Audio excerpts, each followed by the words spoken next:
Y'all, it is officially 6:30.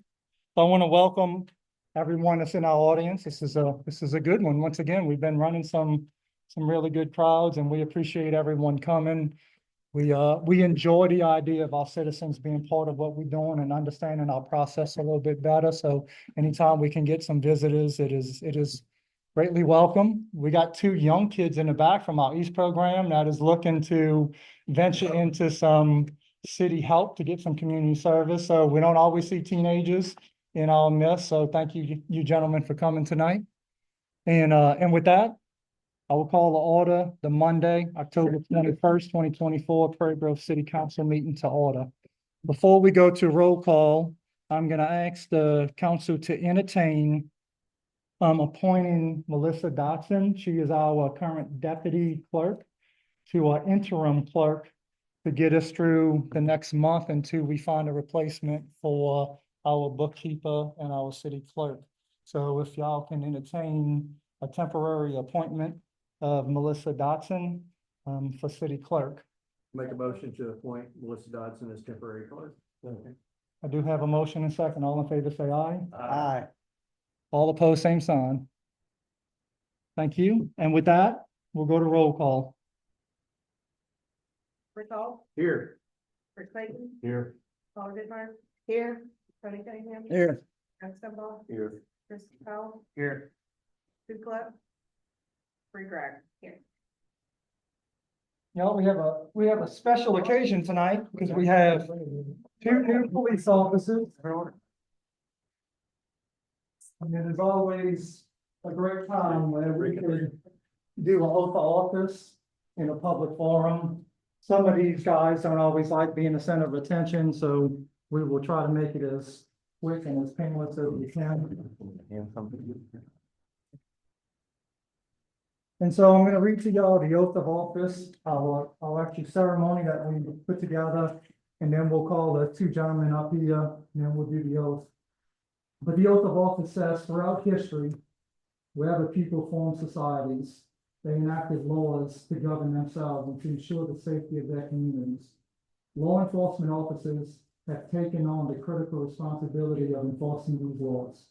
The oath of office symbolizes the trust between society and its law enforcement officers. For police officers, this oath represents a binding commitment to the profession, their fellow officers, the police department, and the city and citizens in which they serve.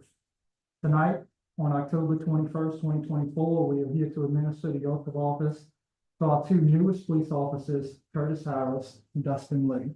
And so if you gentlemen will walk up here.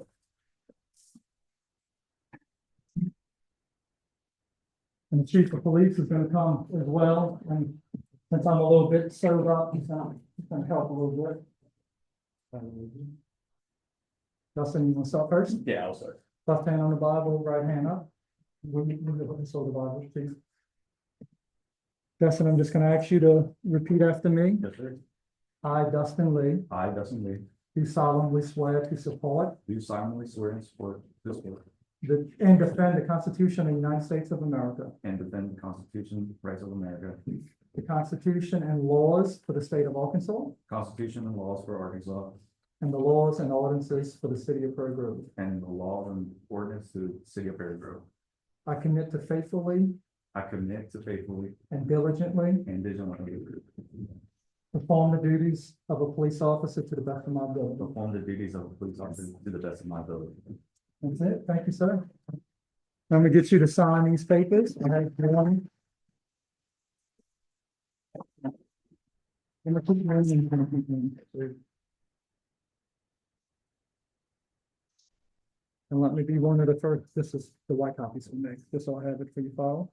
And then I don't know if y'all want any of this, but I have this, so y'all can take that with you.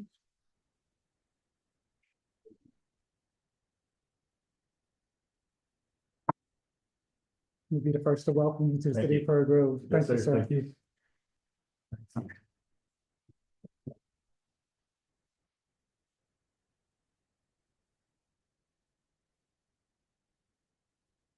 Yeah, I'll make it a little bit shorter. I think I gave Dustin a little bit too long of a sentence there. I, Curtis Harris, I, Curtis Harris, do solemnly swear do solemnly swear to support and defend to support and defend the Constitution of the United States of America the Constitution of the United States of America and the Constitution and laws and the Constitution and laws of the state of Arkansas of the state of Arkansas and the laws and ordinances and the laws and ordinances of the city of Prairie Grove. of the city of Prairie Grove. I commit to faithfully I commit faithfully and diligently and diligently perform the duties of a police officer perform the duties of a police officer to the best of my ability. to the best of my ability. Let me welcome you as well to the city of Prairie Grove. Thank you, sir.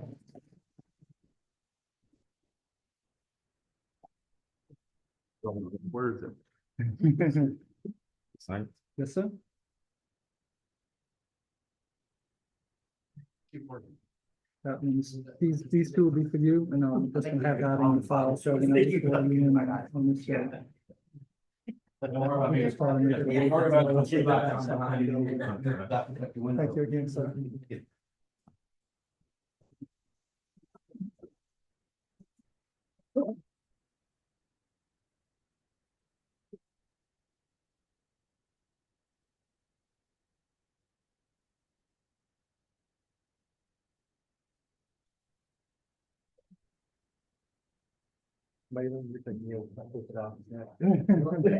You're next, right?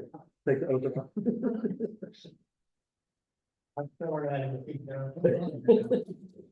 Hey, Mayor, Yes. you know, I didn't want to put too much pressure on, these guys, but Dustin Lee here, it's his birthday today. so- Happy birthday, officer. Maybe we'll let it, you can lead it. Officer Lee, how old are you today, sir? Ooh, man, congratulations.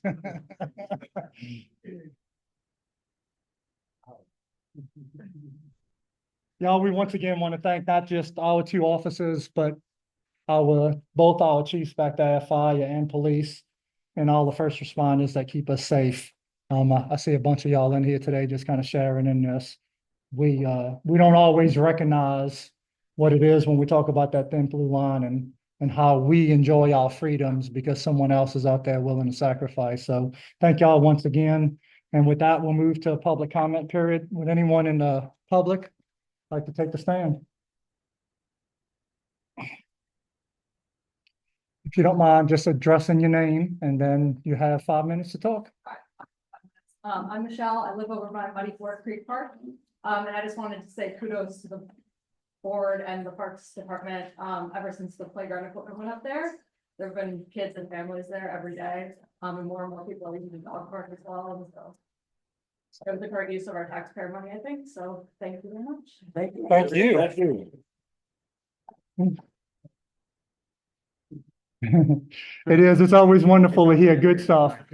Chris Powell here in the blue, he's our council member over Parks and Recreation, so remember C. Powell, well, nope, you now have a Prairie Grove. On our website, it'll show all the council members' email addresses, so if you ever have any questions, you can always come to us, but you can also come to the city council member that's over Parks and Rec.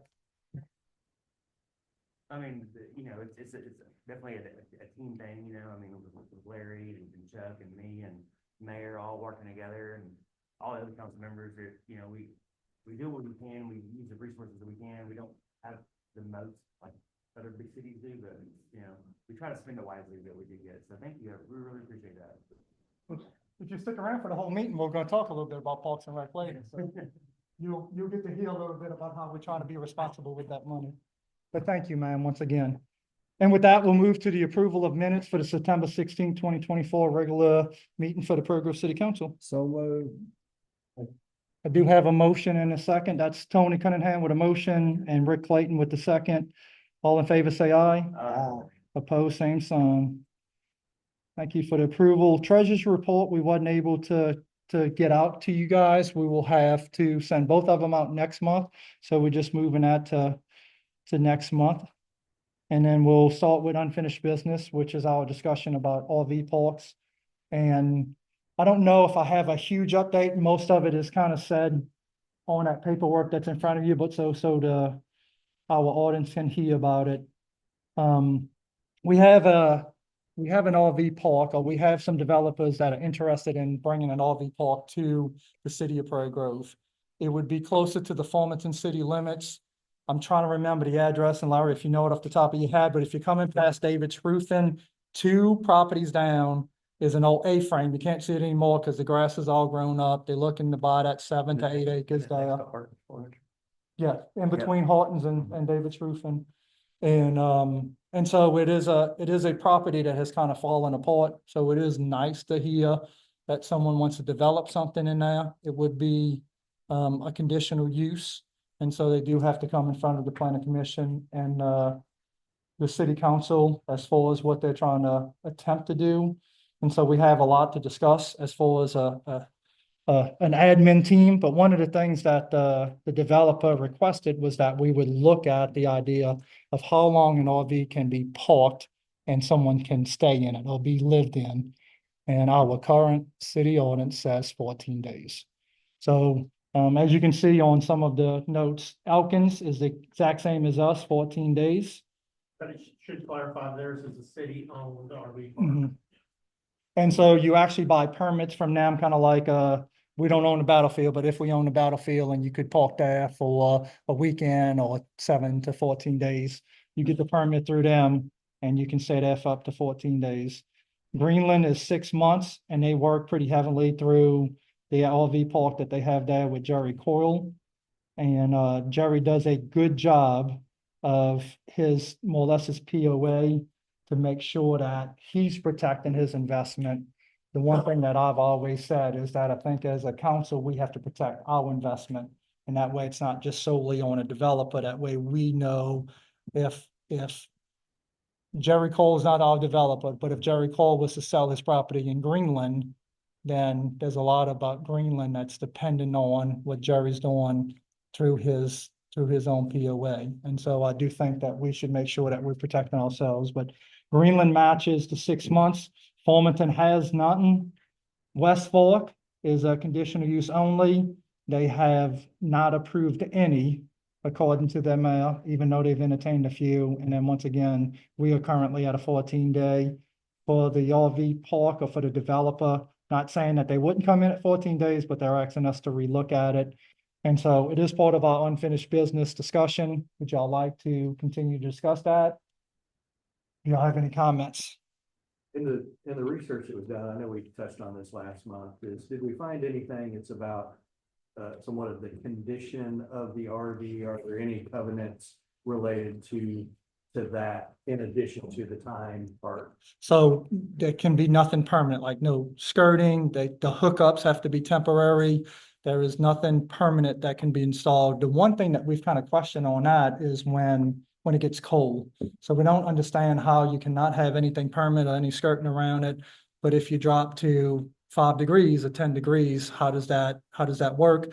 That's not necessarily you guys' problem, but that's kind of how Jerry has protected himself in that POA. They can't have any permanent hookups, any skirting, anything that makes it look like a mobile home park. I think Hog City has, Troy, you may know this, but I think he won't allow any RV that's older than 10 years, yeah. So that's one of That's the the RV park. But that's the Yes, RV. that's the RV park itself. And Jerry does a 6-month contract at his RV park, and he said he's never had any issue with it. But basically, well, I shouldn't say, Greenland has 6 months. Jerry, as far as his RV park, doesn't care. Like, you can be there for 3 years. He just does 6-month contracts. So if there's any issues, he's just not renewing that contract. So that's how Jerry kind of protects himself as far as his own RV park. But we've not seen where a city's tried to actually, have any of those covenants, if you will, for conditions. We did get one call on it, and the one call is, in fact, she not only called, but she came down and met with Chuck, and so she is verbally against this. But she's against it because she's worried that it's going to end up being a mobile home park, Right. which is the same thing that I'm sure most of y'all are thinking about as well, and that's why you're trying to protect it. So it is whatever, if you decide to go that route, whatever provisions we put in, I think the provisions is that, how do you keep it an RV park? How do you keep people coming in and out? And how does it not become a mobile home destination? Parker, can we put anything about, you can't put underskirting and all that, can that be in there? Yeah, I mean, we do that with. RV now, apartment. You can't, You can underpin you it. can't, you can't create Right. any kind of permanent fixtures, you gotta keep the wheels on it. And that kind of stuff. I think really the question you need to be looking at is what kind of time limit do you want to use? I mean, if you do 6 months, like, say Greenland does, and they come back and renew it, nothing's wrong every 6 months, does it not turn into But- a mobile home park? Well, if we said it's 6 months, it's 6 months. Yeah, and then, they but gotta then get they, up and go. but Yeah, they so have to then leave. they have to actually move it then. They can't just renew their That- contract for that- 6 Well, months. actually, Jerry's renewing contracts. That has little to do with Greenland. Okay, Because Greenland's allowing Jerry to control the atmosphere. right, We're not, well, what I'm asking y'all to do is not rely on a developer to control the atmosphere for us to make sure that we set the provisions. I think if Jerry call, even the developers that are looking into it, I think they honest, good people that would do Prairie Grove well because they all local people that Mhm. live here and continue to develop here. But if they ever sold it, then the second owners could be from out of state, Mhm. could be anyone. And we don't know if they would have the same integrity as the original developers, So we're but we saying if they- always if- have to protect if- ourselves. say we do a 6 month contract, like, say Greenland does. Once that contract ends, no matter what, they have to move that RV, no matter if it's a space over or not. And it Or wouldn't be somewhere a to- contract, it'd just be in the ordinance. An ordinance, yeah. Yes, Yeah, The problem I see with all that is, I think it's good protection if it becomes a problem, because then you do have something in writing that you can go after. Right, But let's face it, we're not gonna be out there at that RV park marking tires and chalking tires just Right. how long they're there. So if we get a complaint, or if we see that they are turning it into a full-time facility, then we could start monitoring it and looking at it. But I agree. I don't think on a regular basis, we're gonna be out there trying to monitor how long RVs are there. Okay, I don't think we have the time. or- no, or do we want to do that? Yeah. Do we want to? Yeah, we don't want to do that. one of the telltale And- signs would be something starting with underpinning. Yeah, if you underpin it, then yeah. And- you're- But if we you're see a out. problem starts, well, Yeah. then that's when we Yeah. step in and start monitoring. Right. in 6 months, we might, I think we brought it up last month, 6 months may just came because that's what we know the RV park does in Greenland. We're literally going, we're talking about a discussion from 14 days to 6 months, so it's a huge window there. So it could be 30 days, it Right. could be 3 months, I mean, it could be 1 year, you could extend it past the 6 month thing. But I think that is what I think the citizens worry about. I don't want to speak for everyone, but I'll say the one citizen that called us and came and seen us. But I also think as you're mad, that's what I worry about. Does it turn into a mobile home destination? And that's what I'm asking y'all to really, really look at on how do we protect it from becoming something permanent. And there's nothing wrong with a traveling nurse coming in and spending 6 months in an RV park. You just want to make sure that that's the purpose of it, and there's something that's protecting that move when it's all said and done. Grandparents coming in to stay, you know, in the summer, close to their kids, I can Right. see that being, you know, 2 or 3 month thing. Construction workers are probably big one, and sometimes, you know, contracts last, it's like, or 2 years of sewer plant. So I mean, we could actually do something like for every 90 days. You know, You 3 can do, months. this, what they're asking y'all to do is reconsider the 14 days. Right. So everything's on the table. You guys have the right to say whatever you want, and then for it to go to vote, whether it's 21 days, whether it stays 14 or But whether this it goes. place is not going up until we decide what we're gonna do, right? Is that how Currently, we're- it's just a proposal. Yeah. Okay, They just coming to talk to us, but that's Okay. one of the things that they want to know if we'd be willing to change that, because they don't know if they can make the money they need with a 14-day turnaround. which I get, yeah. So the actual design of the RV park, I'm looking at Bree, is still, it would still go through planning commission, and all of the, I don't know if it's large scale development, but all of the approval. That's long components scale there. too. Wait, you wanna talk about this now? You wanna talk about it now? Mm-hmm. Yeah, they brought us the concept plat on, last Thursday. What they had initially brought was no hookups necessarily. And some of the folks there who use RVs, suggested having permanent hookups. They were just wanting a dump station and a water fill in the back. Y'all can correct me if I'm not using the right terminology.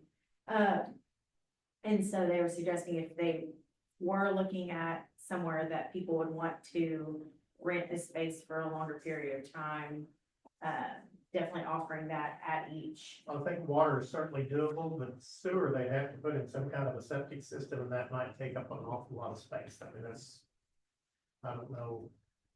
There's no sewer available at that location, so. Yeah, they would have to do both. Septic would probably eliminate half of their lots. He did talk about that, or we did talk about that may take some of the spots, but yeah, it was just the concept plat, but that would all come back to us and we could regulate that. Yeah, I see the relationship between the two conversations actually coupled, I'd like to know the concept plat or what they're looking at doing to determine, does it make sense to allow them to stay 6 months versus, 14 days? But I know that they're wanting to know, are we open to that transition? Well- I'm not as concerned about, within reason, the number of days that's there. I'm more concerned of, are there things in place to make sure when they develop the RV park itself, that it's not gonna, be an eyesore for the neighbors and things like that. If the planning commission requires a privacy fence around or whatever that might be. I mean, they will have to do the road frontage, correct? And they talked about, Yeah, I'm pretty sure, and I'll have, don't quote me on this, I'll verify, but I think they will probably have to put up screening as well. At the meeting, they did say they were gonna do something really nice on the highway for the facade, because they wanted to be real attractive for people when coming in from the highway. And then there would be some type of fence or screening to avoid the neighbors from being able to see. Be similar to when Taco Bell, we made a Right. fence, we would have to have some kind of screening, and it can be vegetative or content. it was, I mean, it's our understanding that they're trying to draw a higher, a higher class RV in with people who are gonna stay. Glamping. Yeah. How many acres are in this? It's much land? it's a little bit less than 8, somewhere around 8 acres. It's right around 8 acres, Bruce. I think it's a little bit less, but it's right around. They could put a dump station there and then. There's gonna be other concerns. There that are the Department of Health- 40-something spots. The Department of Health's gonna have other issues with them, because if you do a dump station, they'll have to have the capacity to handle, a certain amount of discharge from how many spaces. And that's So flood, that's there's flood gonna plain, be I some remember things that. that they're gonna have to work on. They got flood all the time, it rains, that lower. No, not that lot. Not that lot, Really high. You're thinking of the lot, right? Oh, okay. The house that's on that lot is. That A-frame? caved in. Yeah, it's Yeah. caved in, the floors are caved in. But basically what they're wanting is just know if we would. If y'all would they had entertain it. conditions, Mhm. We would go Yeah, 6 yeah, months, for sure. which I'm in agreement with. I agree with that. About 6 months, if we need to change it later, we can always change it. Okay. I'm just gonna note that we would entertain a 6-month discussion, and then as we get more concepts, like Mr. Alves was saying. You want us to include some language in that as well, having to do with the skirting and that sort of thing? Yeah, we don't want under. If we come up with we don't something need like that. that. We don't anything permanent, for sure. I do think though they should have the ability, if they are good tenants or whatever, to stay. I don't think they should have to move just because the ordinance says they have to move if they've been a great renter. The ordinance says 6 months. Right, yeah. But how can we make it where they can We're not running it, so we can't. Yeah, We're not operating the park. That's gonna be park owner. we're not. so we're putting that limitation on them, that Right, they gotta we're go kick doing someone out ordinance, for 6 whether they months. follow it or not, is up to the people who's running it. Right. Yeah. Most campgrounds close in the wintertime just simply because you can't keep one for Maybe free. that's what it without, is. you know, Yeah, underpinning and all this stuff, that insulation, Would all the drives and the parking, is that all gonna be required to be paved? I know we talked Yes. about paving stuff. That's in the ordinance now. Concrete pad and Yeah, okay, gotcha. We suggest Concrete or concrete asphalt. spots on some of the bigger ones, the large RVs. Yeah, for that dollar investment, they're gonna agree to your point. They're gonna want nicer Mhm. Right. homes. They can have gravel paths for like their picnic tables and stuff, Right. place in anything to be parked. So it sounds like we'll table this, we'll let the developers know that that y'all are willing to entertain up to 6 months, depending on some conditions and the concept itself. Before we move on, would anyone from the audience like to say anything surrounding the discussion that we're having? All right, Be clarified, we're not looking for an ordinance next month. no, we're not, we're not. And we'll move to new business. And so A is a ordinance to amend our fence building standards.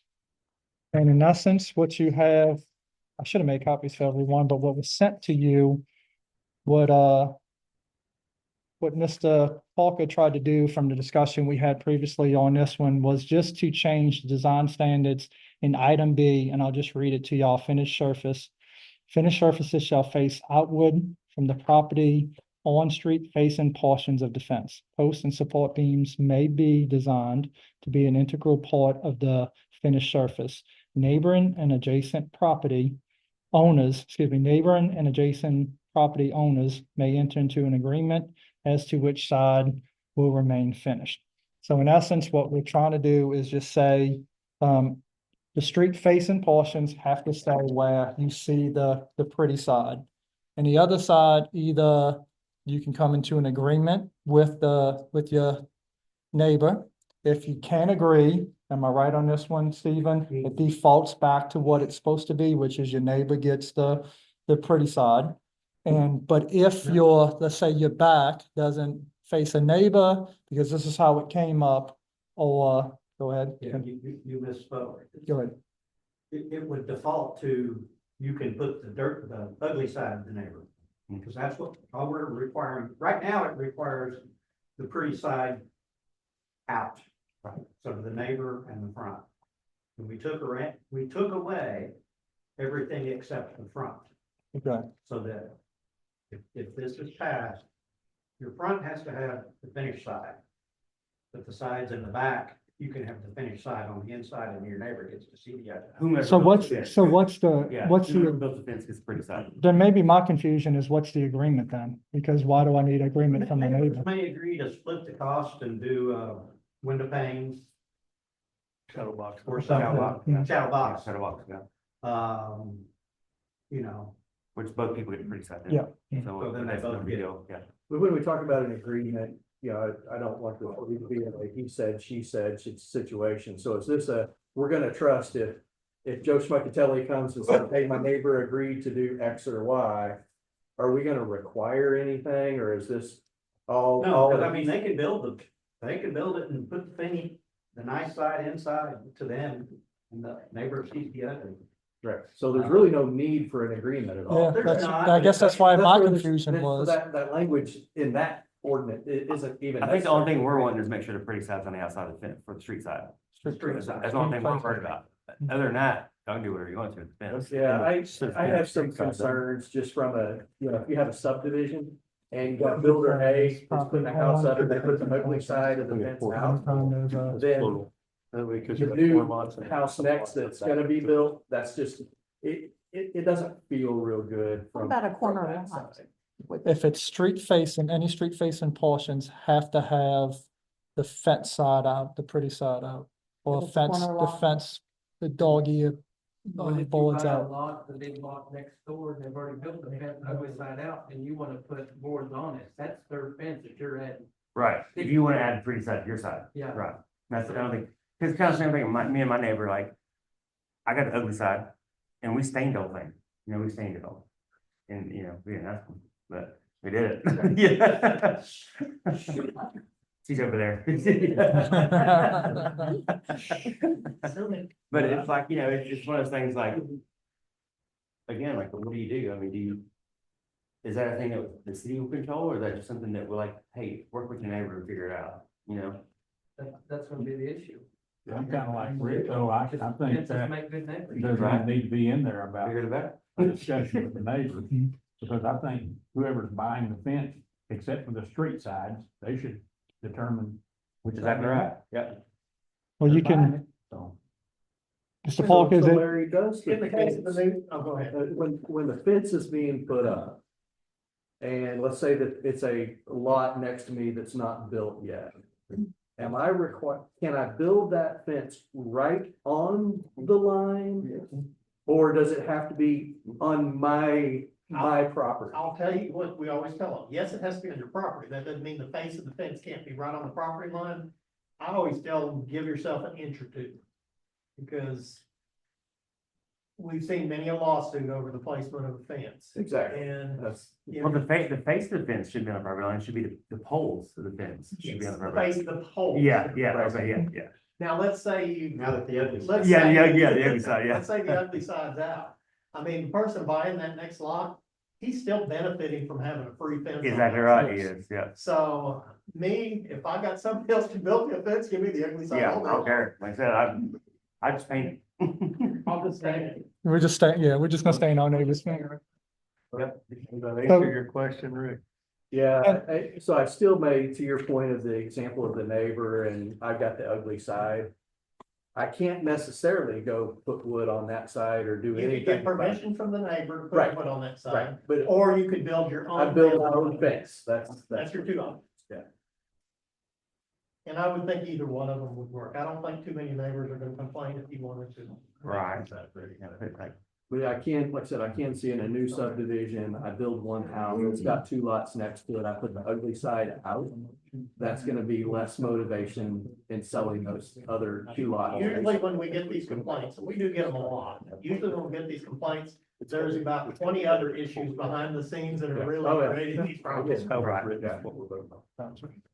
Well, we gotta come back next month. Huh?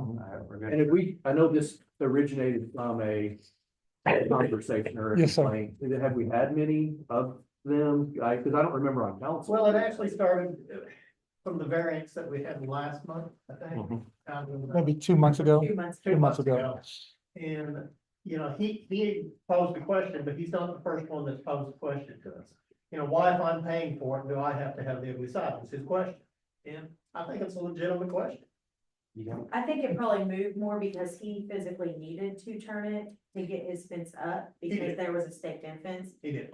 Any other time, it necessarily hasn't been a limitation, more of an annoyance. A lot of people have been opposed to this over the years, but it wasn't worth their effort to fight it or trying to get a variance. So they've just gone ahead and built it, but they haven't been happy with it. We've heard the complaints. Parker, do we need to strike the neighbor part out of this? If you don't want.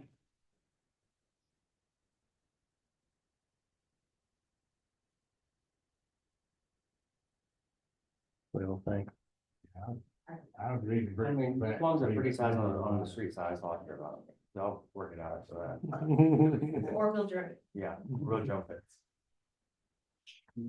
My building inspector, any comments? Here, several months, I can't even count on my hand how many people have approached me with that.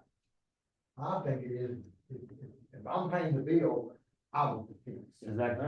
Now, the good thing is I used to get the complaints, now he does, so I don't care. They have reduced significantly for you, haven't they? Anyone in the public would like to say anything when we're speaking about fences? think that, well, the subdivision I live in, the neighbors are very,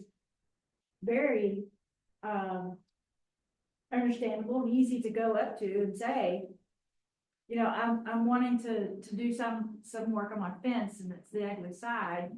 Are you okay with me putting panels, attaching panels to that fence? It's just simple, you know, Right. to the neighbor. 9 times And out say, of hey, 10, I think you're right. you know, I want to do that. Is it okay with you for me to attach? So, and I think they're gonna, Mr. Sunball's talking about striking that part of the agreement out, just so we don't have to regulate the agreement, so it can be as easy as just talking. So basically what they're entertaining now, right now, the pretty side has to be all out, front, back, sides.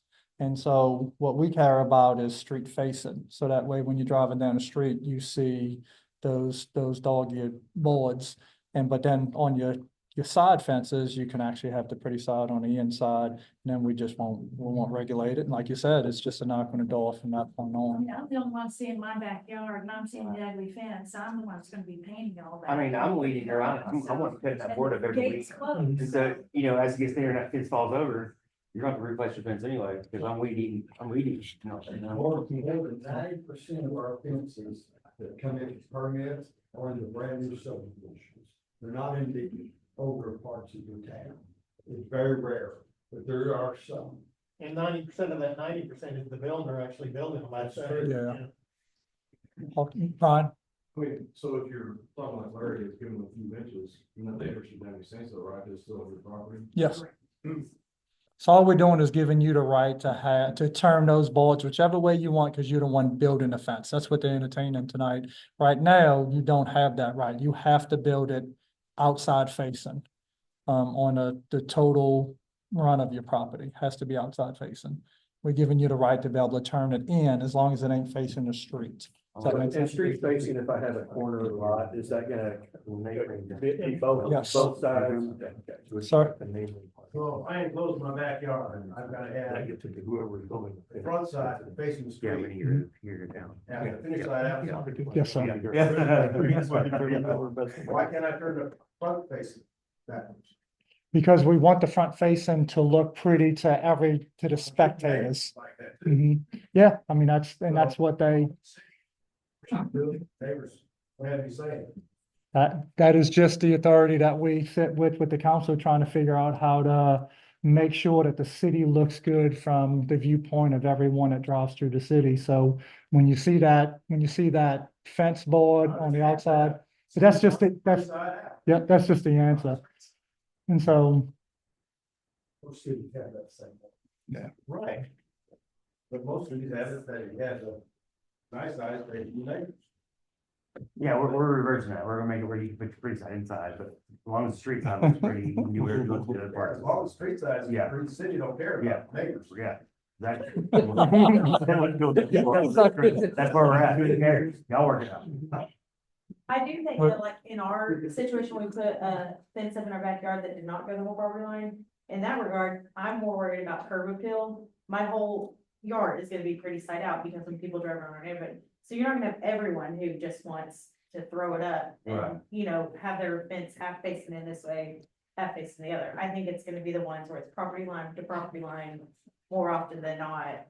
And people are just tying in. so if Honestly, some people don't care. And honestly, when the builders are building, like I said, 90% of the 90% are builders right now building them, the house isn't even sold. I'll bet you anything, they go ahead and build them just like they've always built them, yeah. because they haven't sold the house yet. Right. And it's easier to do that on them. They will, because they've already trained their fence. Exactly. Always one direction, they don't wanna go back, even though I told them you could, they're like, no. But when the homeowner has to fork out $10,000 to build a fence in his yard, Yeah. they're the ones that want the And choice. we do have to keep in mind today, and Mayor, keep me honest on this, there is a appeal process, I know that's not the right word. The variance. Yeah, variance, that they can come to council, was it $20 or whatever that is for the. 50, $50 yes. For the variance, and so we do have a process today, so if the neighbor agrees or whatever, that we can get around that. And that goes to the planning. Yep. So on a personal level, my fence, like I have the ugly side, and it's never bothered me. I've never thought twice about it, never thought it was even a big issue. But I'll say this, once the subdivisions are built out, that means I have to go in your yard to fix my fence. And so that is one way to see it too. When it's turned in, then when the boards start breaking, I'm just in my yard fixing the fence that I put up. Currently, right now, I have to go into my neighbor's yard to fix the fence that I put up. I So actually it had is this, a, you overheard some of the discussion I had with lady this morning. The neighbors that just moved into her yard had big kids and they've been climbing on her fence and breaking boards. Well, the parent said that he would fix it, but they've already had some back and forth and they don't like each other. She doesn't want them coming in her yard to fix the fence. So, I mean, there's an instance where they're gonna have to come in her yard to fix the fence and she doesn't want them in there. The thing is, if you build a fence, you want the pretty side, right? I mean, pretty much you do. And so that way you could fix your fence in your own yard if the pickets are broken or whatever. It's like my yard, 3/4 of it is the pretty side and one of it is not, because I didn't build that section. Yeah, I did, but it wasn't my section. I helped build it. Yeah. So like all the boards that go around on that side, they got fixed. All the boards on my side that go around on my side, I got fixed because, you know, the pretty side, you know, and my neighbor who shared my existing, fence, all the boards go wrong, I fix them, because it's my fence. You just tack off of it and went around, but it's one of those things like, I think we're just blowing it up more than it really needs to be what it is, it's like, put your pretty side facing out, what you do with the rest of it's up to you. If you want the pretty side facing your neighbors, fine, if you don't, All right. It's the last sentence of this says in here, neighboring and adjoining properties owners may enter into an agreement as to which side will remain finished. I think we need to strike that one out, since the ones paying for the fence would pick which side, so. Or could we make a motion to strike that, then we can still pass the ordinance tonight, or does it need to come back next month? No, we can pass it. Okay, a move to remove that sentence. Starting where? The whole sentence, Yeah. post and support? No, neighboring and adjoining properties, basically The last sentence. broke his leg again. I knew they were gonna follow. Yeah. We're just gonna make it easier.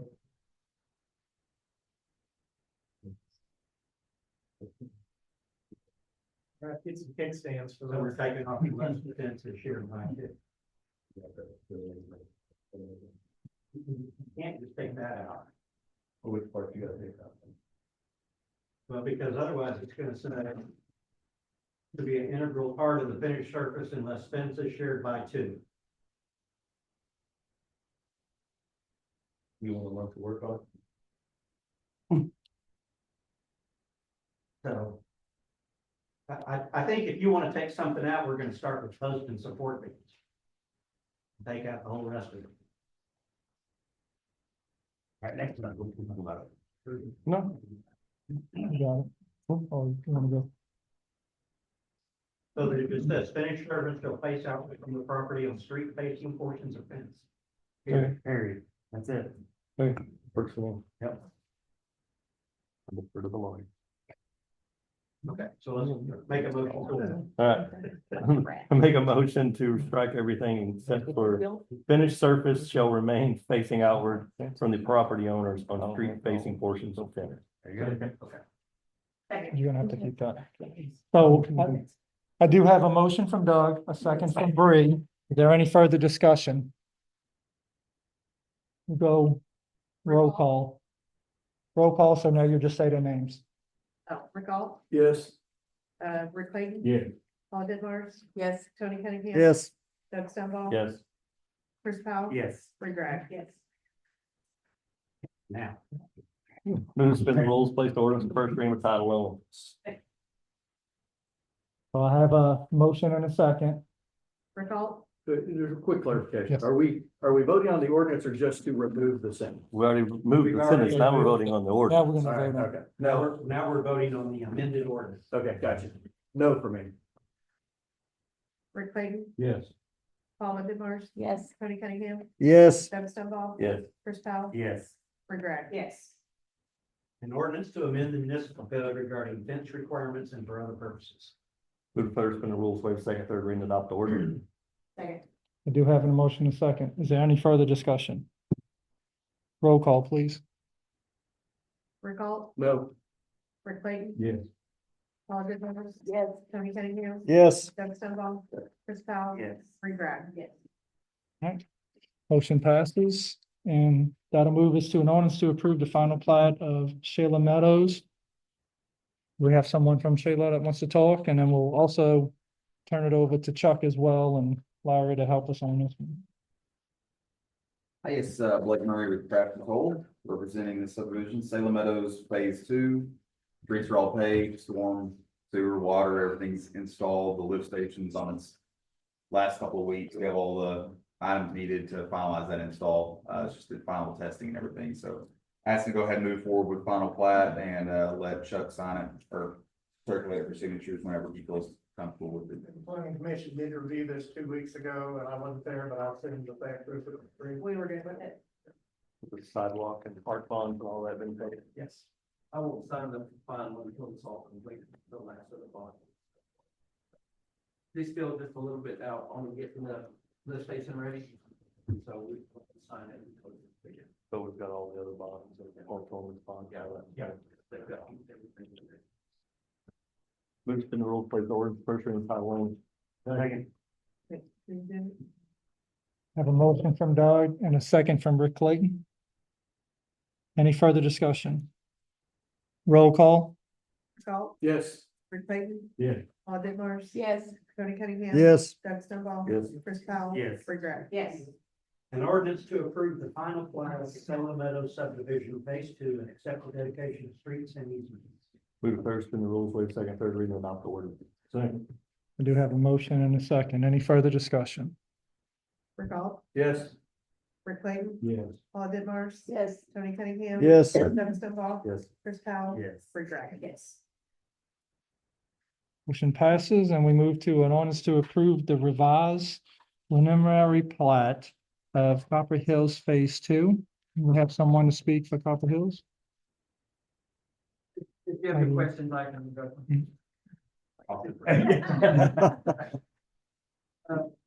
I believe it was last month I brought it to you that we wanted to reduce the green space between the back of curb and sidewalk to limit the intrusion onto the existing homeowner that's on that street.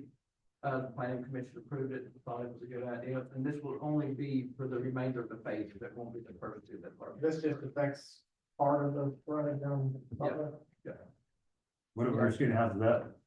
No, the houses and everything will remain the same, but the space between the back of the curb and the sidewalk. okay. will be The green reduced to 4 feet. space will shrink. a I got It's gonna go from 5 feet to 4 feet, and we move the overhead electric into that green space as far as poles. Mhm. So not to go into his property anymore, 'cause Gotcha. the original design was gonna take almost 30 feet in front of his property. Oh, wow, okay. And so, I felt it was unrealistic, and so that's the reason I brought it to you last month. Curb doesn't move, it's just the sidewalk Yeah, shifting the up. sidewalk and stuff shifts.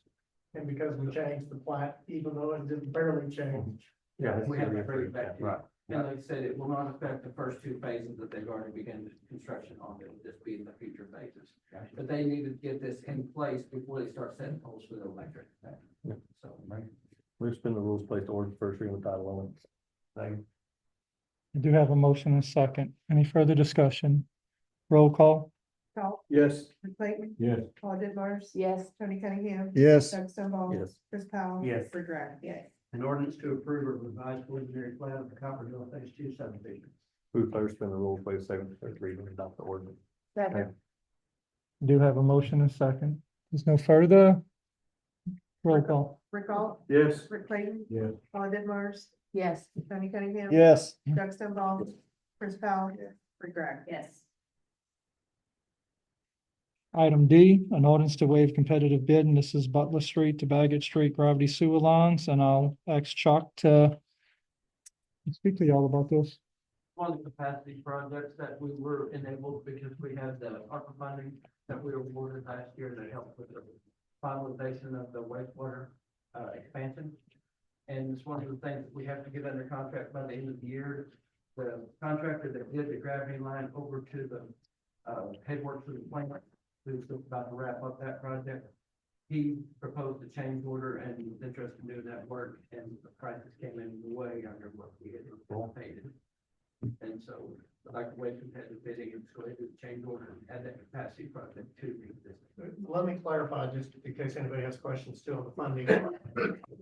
The funding we got from the state, the 4.5 million in ARPA funds, which is actually through the ARRC, and then was given to us kind of in the form of a grant. We have transferred the money from our 2021 sales tax bonds to that project. So basically, we've taken the ARPA money and paid off the sewer plant with it. So that ARPA money is taken care of. The ARPA money that is left is the little over $1.4 million I think we got during COVID. We spent a lot of it on salaries. We're spending some on the police department expansion. You approved up to 300,000, and it's what's left of that. I think there's about $200,000 left that we committed to sewer projects, but we never actually adopted anything. So we're gonna do that as well. But the only money that's left of ARPA now is about $200,000 or $300,000, but this will take care of that money. And it has to be done by the end of the year. Allocated. Has to be allocated. Allocated. So I Chuck, just- We have to have a contract. Has to be a contract in place. So once we have a contract with them, it doesn't have to be spent, but it does have to be contracted. Next year.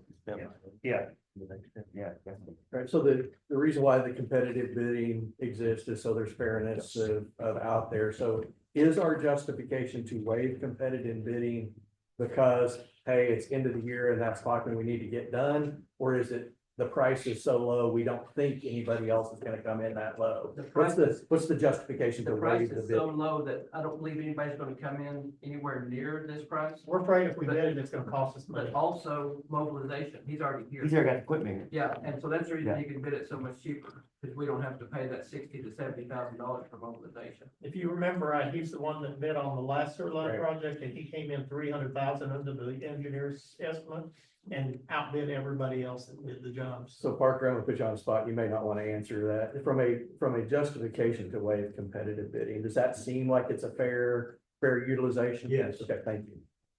I would.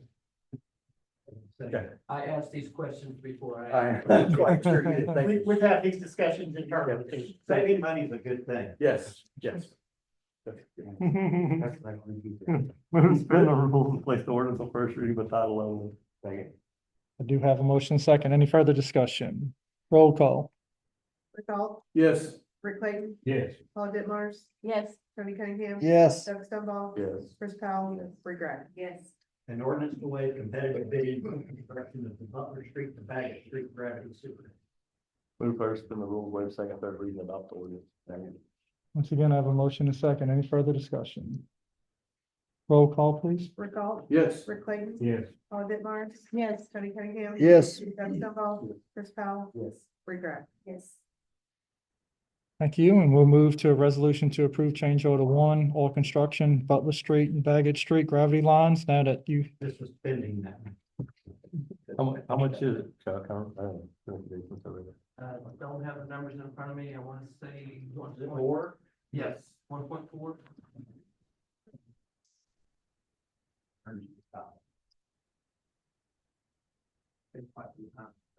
one point four sounds right. And engineer's estimate was 1.6. Yeah. 1.660 was engineered that. It was 1.4 something, but I don't remember if it was 1.4. or This is 1567, so 100,000 below the. that was going on now. It's the change of this one.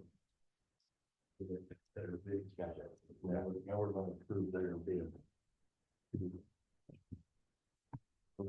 Move to approve. Second. I do have a motion and a second. All in favor, say aye. Aye. Opposed, same sign. Resolution passes. Item F, resolution to approve property tax levy and submission to the quorum courts, and this is our millage assessment. I'll turn it over to Larry if y'all have any questions, but this just comes down to our can't go over 10%. And We're in the same situation we were at last year. We had a high increase in millage. Due to our high increase in assessments. And there's state law that won't allow you to do more than 10% in any given year on your assessment increase. Otherwise, you have to roll back millage. So we're rolling back to 4.8, is that right? That number comes to us from the county. We don't determine. 4.3. 4.3 in the general fund, and then the voluntary for police is 0.9, and then fire department 0.45.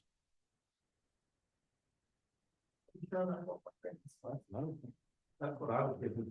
4.8 is what I remember. Can we skip that and let me find my emails? I believe it's 4.8. Yes. We'll save that one for the end. And so we'll move to item G, and that's a resolution to adopt the Washington County Hazardous Mitigation Plan.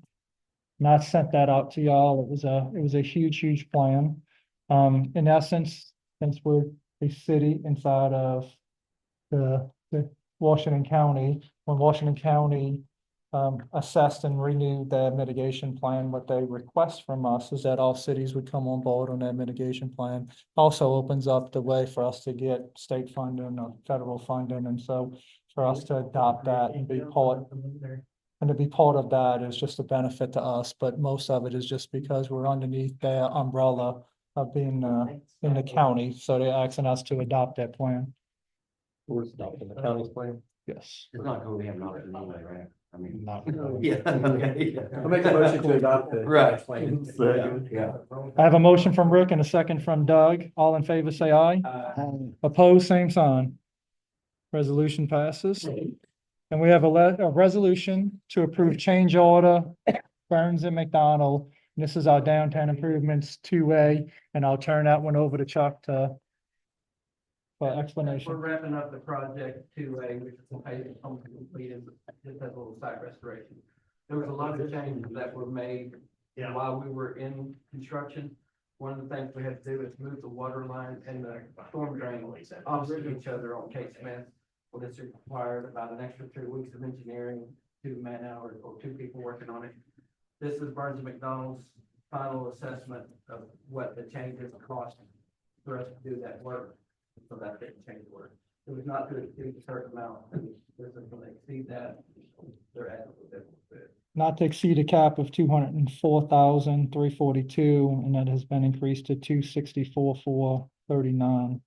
So about a $60,000 increase, and part of the change that Chuck's talking about is, I can't remember the flip, was it sewer? That we moved the storm drain farther away from the existing buildings, because these are older buildings, and the water line only has to be about 30 inches deep, where the storm drain is 10.5 foot deep.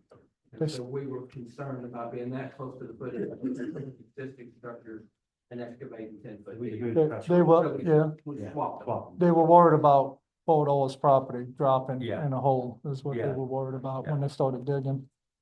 And so they ended up switching the two, and there was a lot of engineering to get around the existing storm drain, the existing water line that was already there, and the sewer. There's an existing sewer line that runs up and down Kate Smith, and so it's being able to keep that new water line 10 feet away from everything else. And it's just quite a bit of engineering. I tell you what, it took a lot of money, but it looks good, I mean. Don't move. Second. I have a motion from Rick Clayton, second from Doug Stumble. All in favor, say aye. Opposed, same sign. Thank you. Resolution passes. Larry, are we? We're gonna have to get hold of, county and Okay. clarify this. It does say 4.3 on the last email sent down, but it also says that we're rolling back 2 mills. Our original millage was 5, so rolling back 5 would be 4.8. And I'm pretty sure that's what he had in his preliminary numbers that he sent me. I think he's got our millage rate Okay. wrong. We'll just table it. But we're gonna have to have a special meeting. Yeah, because it has to We be have to done. get this turned into the county November 1st. So Okay. I'll get hold of Dan Seifert in the morning and talk to him about this and find out, because I think he's just got a typo in here. Okay.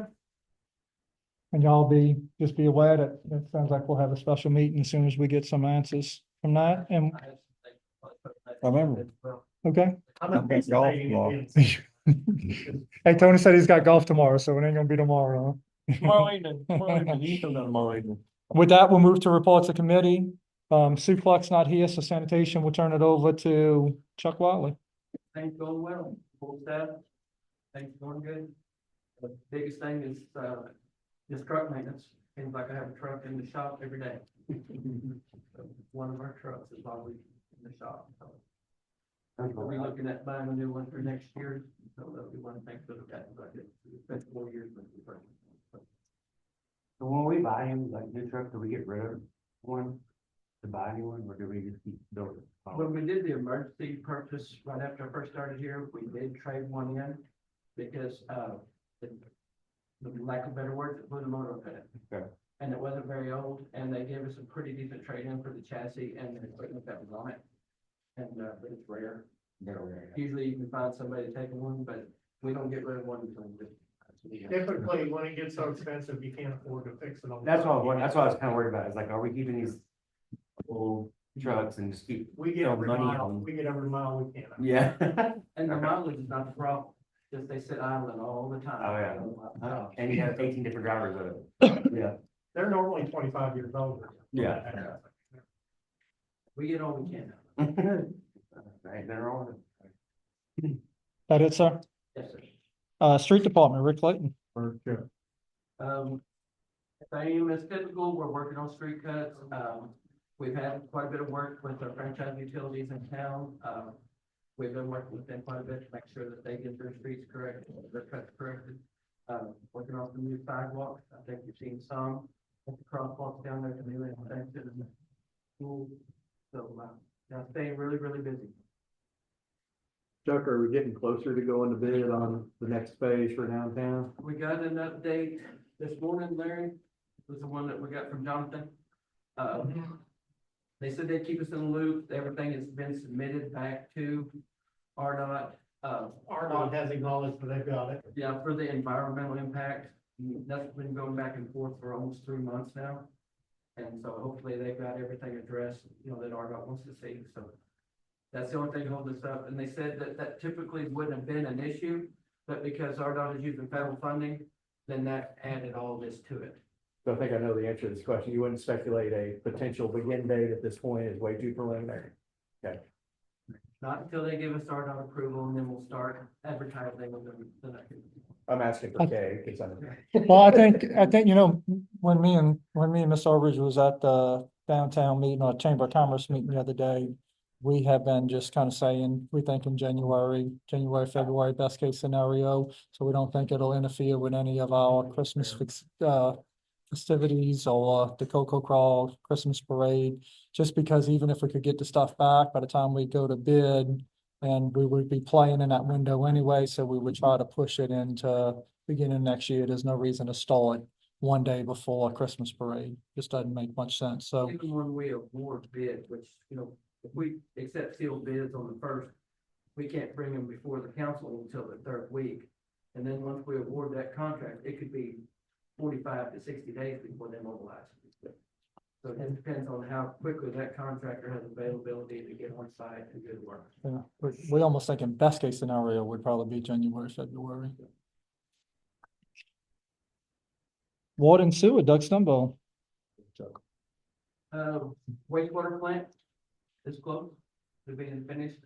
There's just a couple of things with the SCADA system that they're trying to work out. I met with one of the contractors last week. There's still a couple issues with some of the new equipment that they put in. They haven't even done a full run test on them. They wanted significant completions on September the 30th. I refused because this equipment still hasn't run for more than 2 or 3 minutes. So, yeah, we're still holding to the well, but most of them are already gone, site restoration, and then just electrical is the only thing they like. And a lot of it is just long-term procurement, getting the equipment in. They had the machinery in, but didn't have the electrical drives and components to run. It's been a long drawn-out process. Chuck, no, my typical question, no complaints on water quality? No, all everything's going been good? really going good as far as water quality, no complaints to my desk anyway. Okay. Just, no issues. Paragraph court, recall. I guess, Chief Workman, if lower collections on court meant lower crime, it would be a good thing, but collections are down just a little bit this year versus last year. For the month of September, 36,446 this year compared to September last year was 40,723. From a city perspective, our portion of that is 24,668 compared to 25,000 last year. So Larry, yeah, we talked, it went up just a little bit. Now it's sort of going back down. So that ebb and flow. And fire department, recall. Oh, defer to Chief Dobbs. Busy, very busy lately. You notice the Rogers, had a recycling center fire. We did send a truck to Prairie and assisted in shoveling water for about 5 hours on Wednesday at the farming. And I think they came up with a number. They done a little over 1 million gallons of water.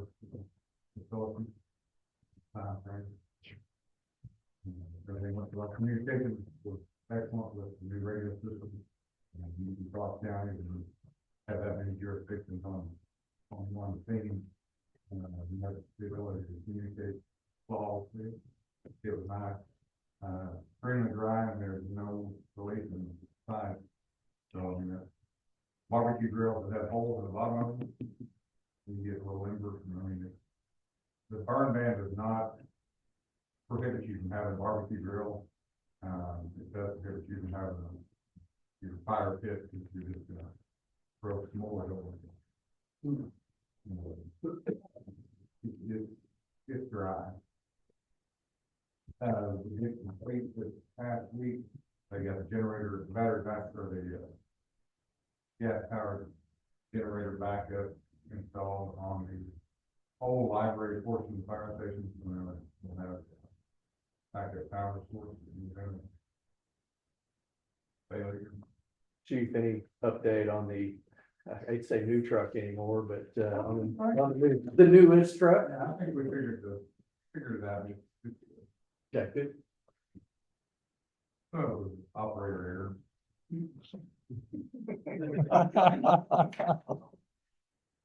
Anything else, sir? All right. Parks and Recreation, Chris Powell. So I noticed some softball field updates. I missed last month's meeting, but, I would just want to go over and check and just, how the pool shut down and all that, everything went smooth. I noticed some maintenance probably needs to be done on that. I brought to you before of cracks and, different stuff, and just want to follow up on that stuff, how the pool went and how everything went on that. The guys completed the shutdown last Friday. Okay.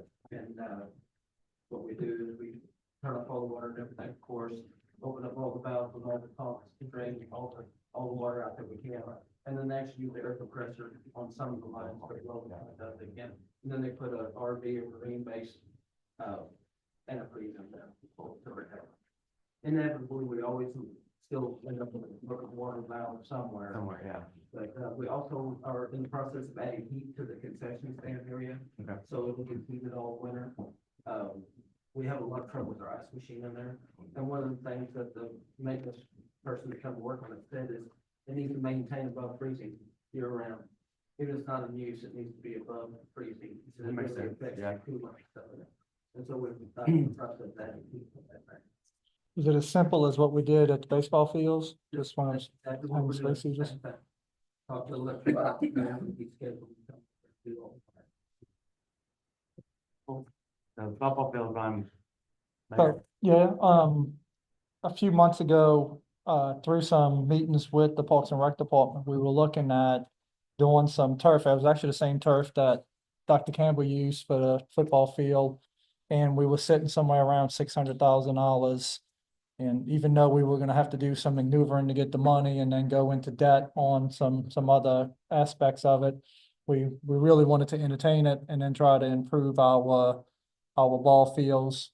The Parks and Rec Committee, which is about 15 to 20 citizens, actually voted against it, felt that it was too much money and wanted us to look at some different options that way, because they're still interested in some pickleball courts and some other things that we've been talking to. So Mitch Cameron, who's the high school vice principal and coach, hooked us up with a guy that thought we could do some drainage and just do some dirt work on there. Finally got back to us. He priced us some turf infields as well. It was $400,000 per field. So Tom Ford was 1.2 million, and he wanted 50,000 for each field if he just does the dirt work. So we've already started the dirt work ourselves. We have been sending Alan across to Oklahoma to pick up the same dirt that coach uses for the high school fields.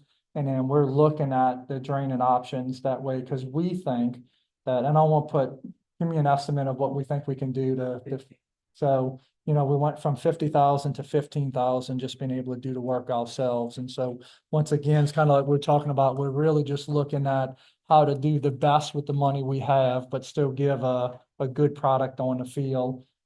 We probably will continue to entertain turf fields as future goes on, but when you're talking anywhere from 600,000 to $1 million plus, it's definitely long-term goals that we're talking about.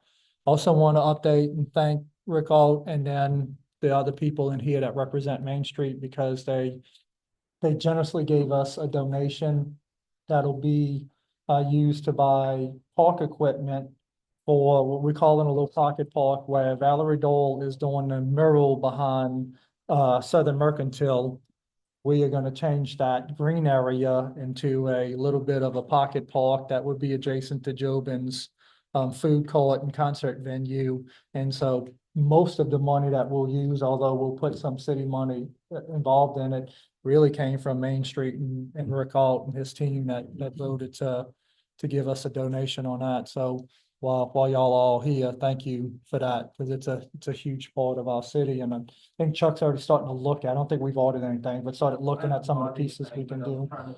Determine what age group you want to buy a piece of equipment for. Because each one is dedicated to 1 to 5 years old, then 5 to 10. And so we want to find something that can be able to be used by multiple age groups. And so probably looking at a small, combination gym for the younger kids, and then maybe a swing set and a bigger splash. Do you still, Got a small footprint, it's only about 30 foot deep, but it's real long. are we looking at park benches, anything like that as well? A couple park benches, and then I believe that, we had discussed it, and we'll bring it up at the park committee, is the cornhole games. Oh, yeah. I can buy those that are concrete and unmovable. Oh, cool. And so, and they're all weather bags, so you probably have to replace those annually, but I think that would be a good, addition down there, either that or some type of horseshoes or something, but I thought that the being that cost would be a lot more reasonable. And then also, going back to the softball field, the price that he gave us was basically just grading out the field and minimal storm or French drain improvements. And so we've been doing a lot of research on that, and I think we've come up with a pretty good idea. We started digging already. And then, we're gonna come in there with laser levels, and we're gonna regrade the field with a 1% grade from the backstop all the way out. I think the biggest point, and that was like, just I guess, reason it held so much water is because the dirt was so much lower than the grass was. So And it doesn't drain well, Yeah. the dirt that we have in there, and it may just be from years of, Just putting so grading, much stuff grading, in, grading, yeah. Well, And so we even have to get dig the it idea out. that they can sweep that water off and take it up it dries. Just push that top layer of silt out to the edge of the grass. and just And build so that, build that, it build makes that. a dam. And Okay. the next time they come back, that 4 foot circle is a 6 foot circle. Okay, yeah. And the next time it rains. it's 8 Cause that's the foot. biggest complaint I got. It was like, hey, it just sprinkled and it's like flooded, like. There was nowhere for the water to go, Yeah. they've created a low spot in the middle. So That- we'll regrade that, or bringing it up, and then. And all we're the up, lighting- upgrading lights, so if you want Upgrade to, lighting. if you want to all talk the about that. lighting for that field. So, We're not gonna move on the other 2 fields just yet, or the other 3 fields. But that softball field, with us losing the one at the school going into this year, we had to maximize as many games as we could Lighting, do on yeah. that one, and so we knew we had to light it up. It won't be perfect, but those LED lights shine so much better than what we have now. Less It'll be a shadows. huge, Yeah. it'll be a 3, I huge believe, on upgrade. each pole right now, we're going to 4, and we're going to the LED, and they're a lot brighter, a lot more efficient. They brought in a lighting guru, and he showed what everything needs to be done. So we're making those improvements as well. I'm gonna try to set up a parks and rec meeting next month. Okay, Mayor. sounds good. The lighting for all 3 fields is about $60,000. So we decided to pass on the other 2. Yeah. And we are gonna move any good lights that we taken off the Right. softball field, we'll move in exchange with any burnt out lights on the other 2 adjacent fields. The lift, I think, is $10,000. Mhm. So we're gonna utilize that to make sure we check all the other lights while we're there. We're in the wrong business, my friend. Police Department, Doug Stumbo. Same as JT, busy. I submitted and requested a grant through the state commission that we typically get every year. So I did get awarded that as $48,000, $48,200. With that money, I used to purchase 2 a LiDAR laser gun and a mobile radar unit, the rest all went for overtime. So roughly about $40,000 in overtime. One of the mobilizations that was part of that is actually started yesterday, is the distracted driving. So later this week, I've got 2 or 3 officers that'll be out, working on that grant for that. Other than that, of course, trunk or treat's coming up. That's our biggest, summer event. So that's, I say coming up, it's almost here.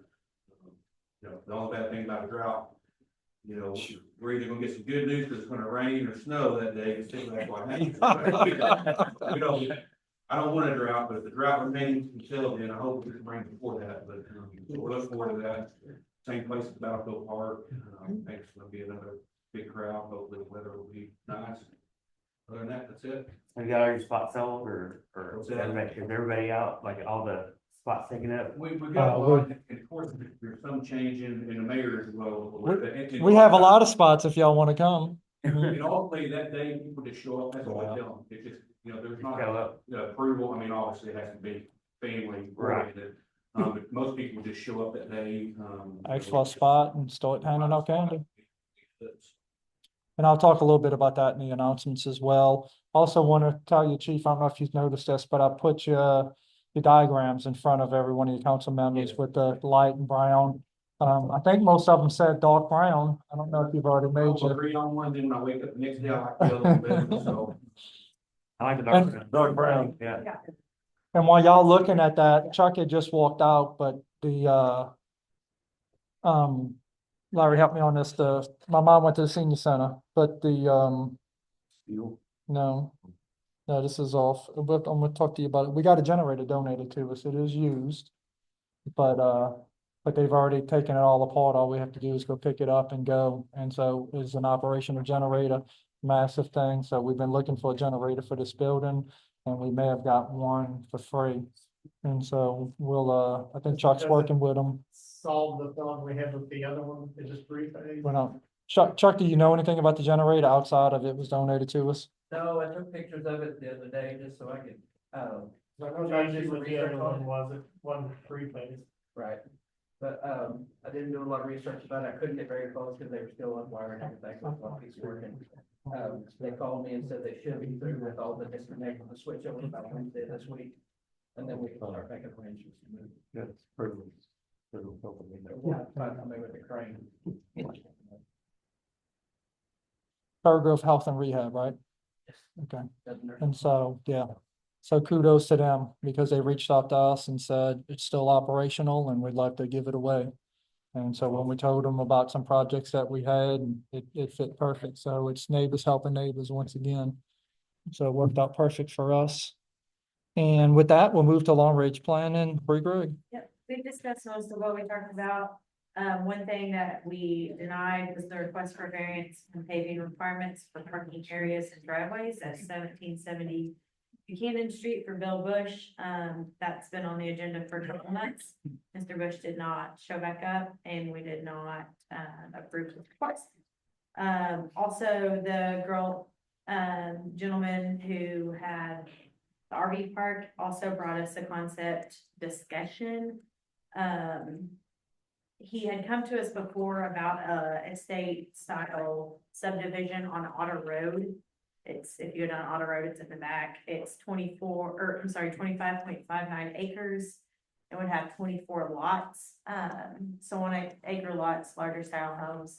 They came asking if what our thoughts were on it being a gated community in a private street. And after some discussion, we did not like the idea of a gated community or a private street because that street in our master plan is shown as a through street back out to 62. And then city trash, emergency services, et cetera, don't necessarily love a gated community. And so we told him that we weren't a huge fan of that.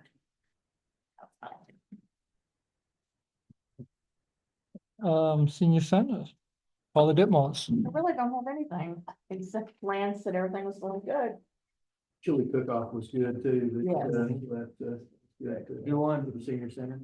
Who won, Rick? We left. I can't remember their name. They're all good. Yeah, they were all good. Ended up chili free. Asking for a while. They're enjoying all their new renovations. Yes, they are. And library, Tony Cunningham. Well, again, I'm the only thing keeping our superintendent from getting home.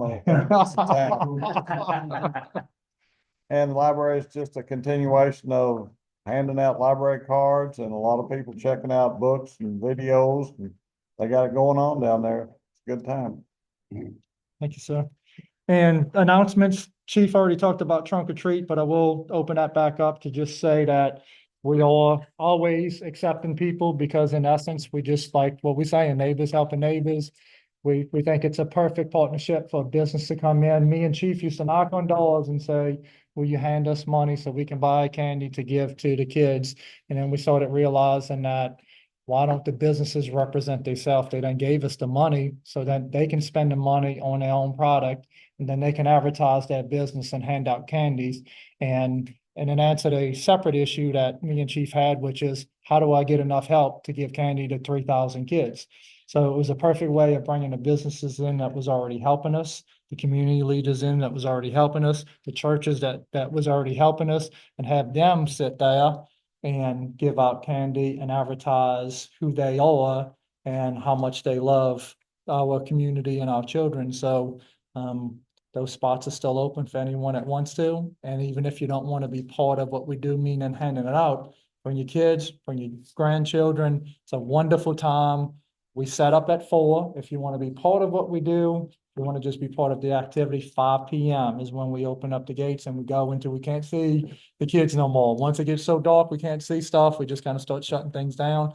Right before that, we'll have a downtown celebration. Help me out with the name.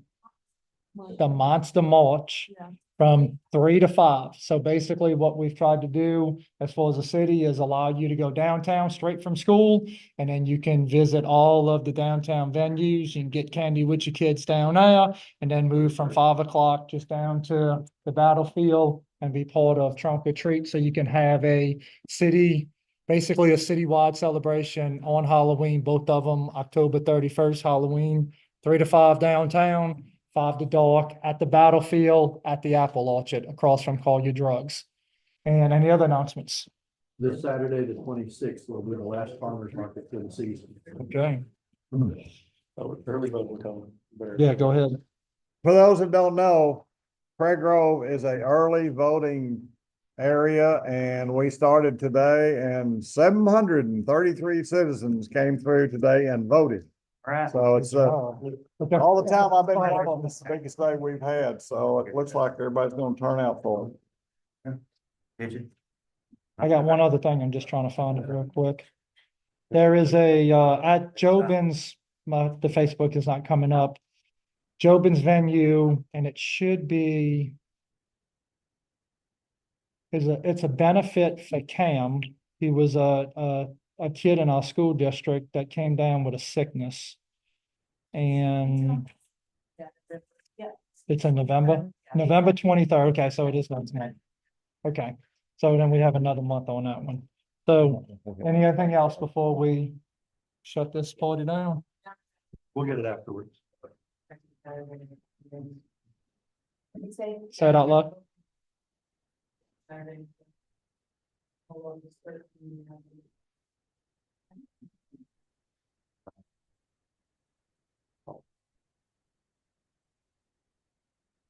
I will say that benefit for Cam, since I brought it up, Keith Boston is helping run it.